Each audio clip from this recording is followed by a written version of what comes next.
السلام عليكم متتبعاتي، مرحبا بكم في فيديو جديد على قناتي. موضوع اليوم هو وصفة لعلاج السعال الحاد والكحة الجافة الشديدة وإذابة البلغم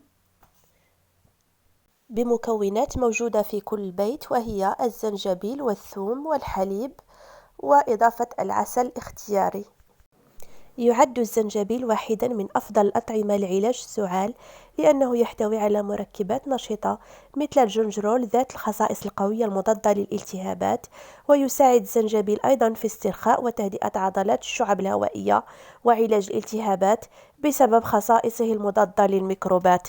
كما تشاهدون في الفيديو، نقوم ببشر الزنجبيل الطبيعي، ونستطيع استبداله بالزنجبيل الجاف الموجود في كل بيت المستعمل في الطهي، فلهما نفس الفعالية.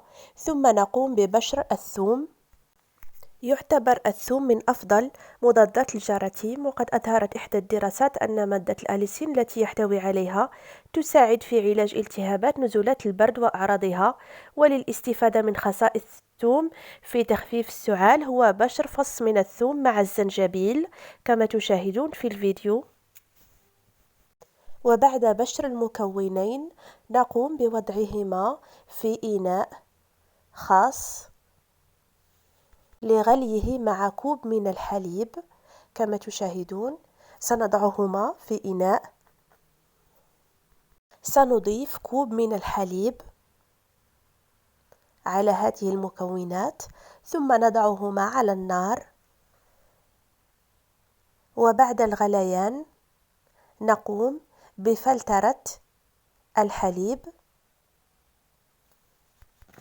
يمكن استبدال الحليب بالماء لمن يعانون من حساسية اتجاه الحليب، وممكن إضافة العسل الطبيعي الحر على كوب الحليب بعد غليانه. ننتظر إلى أن يصبح دافئا، ونشرب كوب واحد قبل الخلود إلى النوم، ولا يشرب بعده الماء. وأيضا نستطيع شرب كوب واحد على الريق صباحا. نكرر هذه الوصفة لمدة 3 أيام متتالية. أتمنى أن تنال الوصفة إعجابكم، وأن تشتركوا بقناتي. ولمزيد من الفائدة لا تنسوا ضغط زر لايك، وإلى الملتقى إن شاء الله في فيديو آخر.